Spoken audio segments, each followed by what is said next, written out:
The padlock was the first thing I noticed. Not a deadbolt, not a chain, but a keyed padlock screwed directly into the frame of a bedroom door, the kind you'd put on a storage unit. Maya had told me her family home was a little old-fashioned, and I'd pictured doilies and rotary phones, not hardware store security on a second-floor interior door. I'd been dating her 8 months, and this was the first weekend she'd ever invited me to meet her parents. Her mum, Diane, greeted me at the door with the tightest smile I've ever seen on a living person, and her dad, Carl, barely looked up from the kitchen table when I came in. Maya kept the tour moving quickly. Living room, kitchen, guest bedroom, and when we passed the locked door at the end of the upstairs hall, she didn't slow her stride or acknowledge it.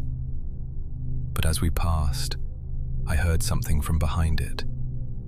A slow, low creak, the kind of sound weight makes when it shifts on old floorboards. Dinner was 3 place settings and 4 chairs at the table, and I'm the kind of person who notices that kind of thing, who counts steps between rooms and ceiling tiles in waiting rooms without ever deciding to.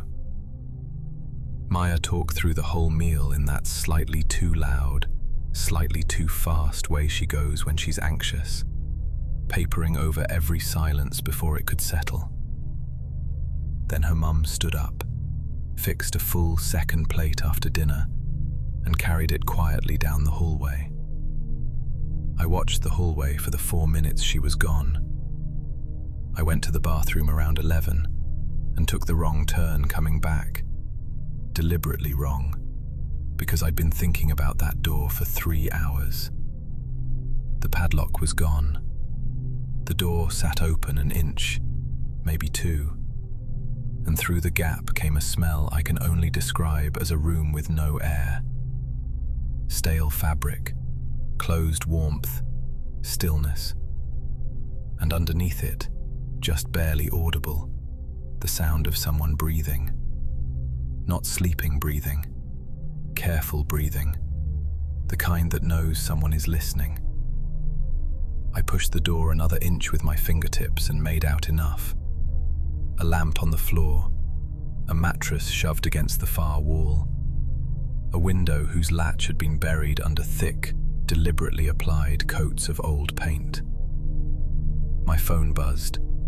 A text from Maya. "Hey, come back to the room," written in a voice so calm and level it could only have been composed carefully. I turned around. Footsteps from the kitchen end of the hallway, already moving toward me. Carl was at the far end of the hall, backlit by the kitchen light so I couldn't read his expression. Just the shape of him, arms at his sides, completely still. He let the silence run for a long moment before he said, quietly, "That's a private room." He said it the way you'd complete an inventory, not the way you'd make an excuse.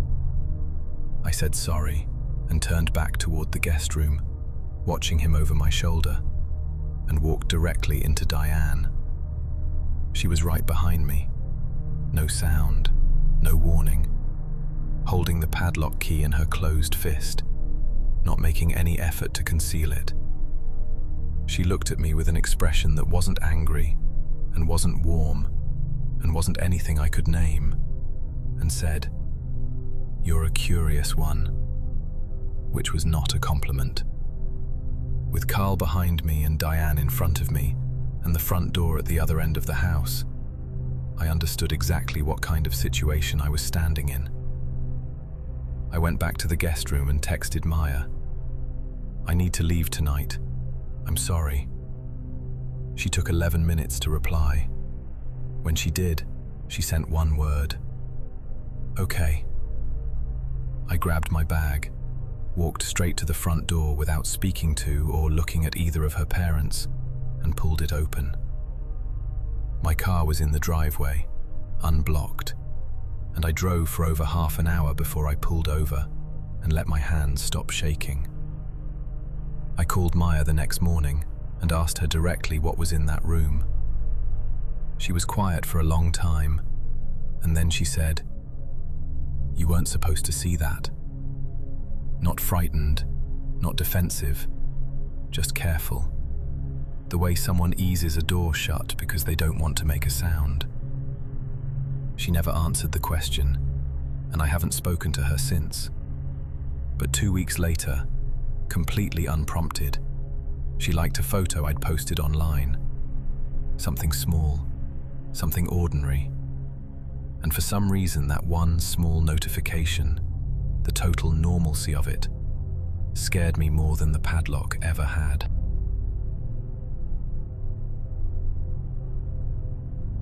If you're enjoying this, a like really helps the channel grow.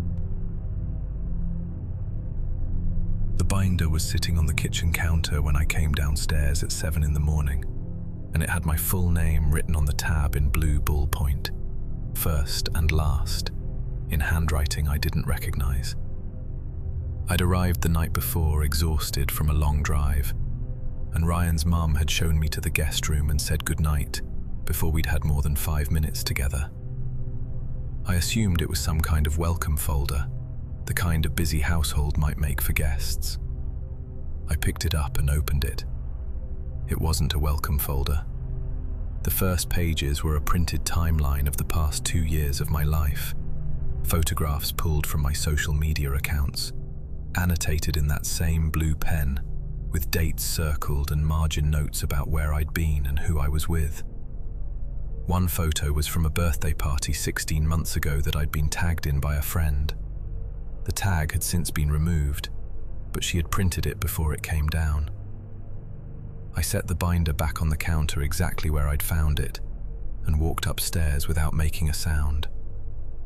I didn't say anything to Ryan yet. I didn't know how to start that sentence.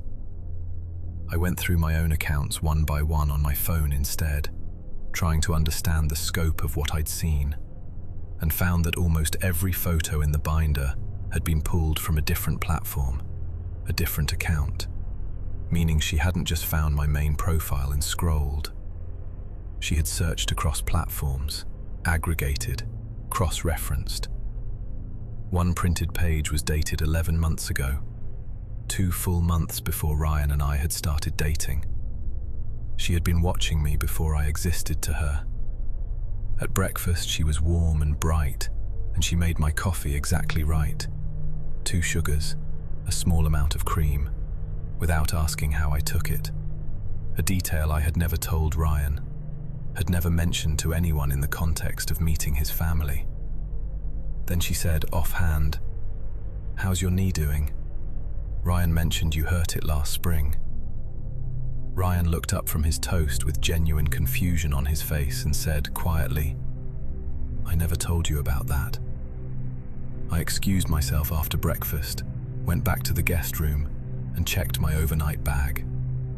The small interior zip pocket, where I've kept a personal note folded for years, something private that no one would know to look for, had been opened, and the note had been refolded with the crease running the wrong way. I sat on the edge of the bed holding it, trying to think clearly, listening to the quiet of the house. Then the door, which I had closed, swung open. Ryan's mum was standing in the doorway with an empty laundry basket and a pleasant smile that didn't reach her eyes, saying she thought she'd collect any washing while I was there. She was looking at my hands. I was holding the note. I'd taken it out of the pocket when I found it disturbed, and she looked at it with a flicker of recognition she smoothed away quickly. The way you look at something you've already seen before you remember you're not supposed to know it. "I didn't hear you coming," I said. She said, "I know," and stepped into the room. She set the basket down beside the bed and began slowly straightening the duvet with both hands, and I understood she wasn't there about laundry. The basket was empty, and she was standing between me and the door. I said Ryan's name loud enough to carry down the hall. She didn't react. She smoothed the pillow, then turned and looked at me with the full weight of her attention, and said, very quietly, "I want you to understand that I know you very well." Then footsteps on the stairs, Ryan's voice, and she picked up the basket and was gone before he appeared in the doorway. I told Ryan I needed to leave, and I told him the truth, all of it, and watched his face move through disbelief, and then something that looked almost like recognition, not quite surprise. He drove me to the train station himself without going back inside the house, and on the platform he said, "I didn't know it had gone this far." And something in the phrase, "this far," told me clearly that he'd known it had gone somewhere. I got on the first train and didn't turn back. I set every account to private that night, all of them. And the next morning I had a new follower request. No photo, no posts, no name, just a string of numbers. I declined it. A week later, another one appeared, identical. They keep coming, one every few days, each one blank and patient and waiting. And I've started checking the fold of that note each morning when I open my bag. Not because I'm expecting something, but because if the crease is ever wrong again, I need to know immediately. I'm not sure which outcome frightens me more, that it will be wrong, or that one day I'll stop checking. Subscribe so you never miss a new story. There was a photo hidden behind another photo. I found it when I knocked a framed portrait off the mantel and the back panel slipped out, and a second photograph fell face down to the floor. The one on the mantel was a family portrait I recognized. Elise's parents, her brother, her, taken a few years back. The one on the floor showed a girl I didn't know, standing in this same living room, her arm around Elise's father. And on the back, in ink that had bled through the paper from the force of writing, "Do not look for me, L." Elise had warned me that her father could be a lot, and I'd taken that to mean opinionated, maybe pushy about the grill. What she hadn't described was the way he moved through the house like he owned every room and everyone in it. Flat, declarative sentences, never questions, managing the pace of every conversation with a dead-eyed patience that said he had never once been challenged at his own table. The first night, he asked me 6 questions about my finances. Elise stared at her plate. I found the photo on the second morning, while Elise and her mom were down by the water, and I slid it back behind the portrait and went upstairs and searched the name. Just L, and the family name, and the county. And the third result was a missing persons report from 3 years ago. A young woman whose description matched the photo exactly. Last seen visiting a private property in this same county. I read it twice, and sat in the upstairs bathroom with the door locked and thought about the drive in. 2 hours on a private road. No signal for the last 30 minutes of it. When I came back downstairs, I needed to confirm the details. The face, the handwriting, whether I'd catastrophized over nothing. But the framed portrait had been moved slightly closer to the wall, and when I quietly lifted it, the back panel was empty. Someone had been in the living room in the 20 minutes I'd been upstairs, opened the frame, and removed the photograph. Elise's father hadn't left the house. I tried to borrow Elise's car keys to get something from my bag, and she said her dad had taken both sets to get fuel for the boats. The nearest town was 18 miles away. My phone showed no signal anywhere on the property, and the satellite internet had been giving them trouble all summer. A detail Elise's mom had mentioned the afternoon before, in a tone I now understood differently. I was building a timeline in my head. The photo, the missing keys, whether any of it was coordinated, when Elise's father stepped into the doorway and said, "You look worried." He didn't ask what I was worried about. He was leaning against the dining room doorframe, arms folded, completely relaxed in the deliberate way that is actually a performance. The half smile that stops below the eyes, the level gaze that was doing something I can only describe as taking inventory.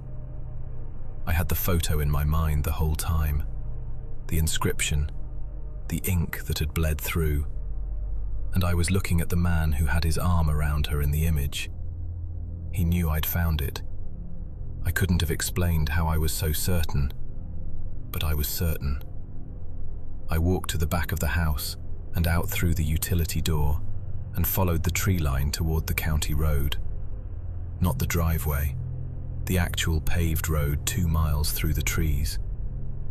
He called my name from somewhere near the house before I'd made it 50 meters, and I heard him moving in my direction through the trees with no particular urgency, talking in a completely normal conversational tone about dinner, about the weather, as if we were still seated at the table. The calm of his voice traveling through those trees toward me was the most frightening sound I have ever heard.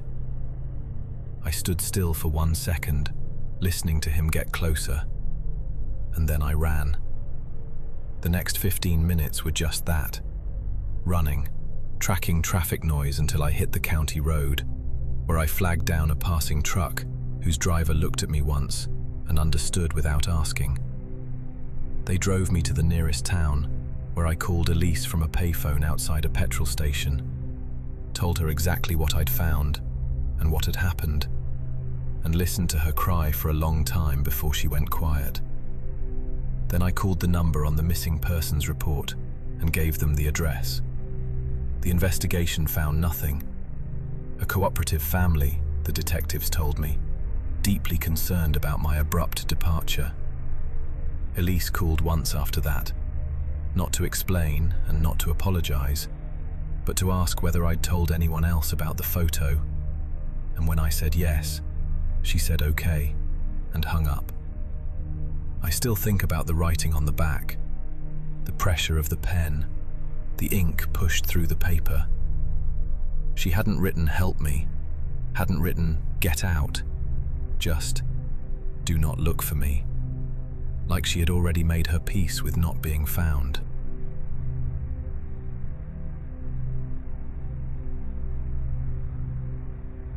If you made it this far, there's another story waiting. It's already on your screen.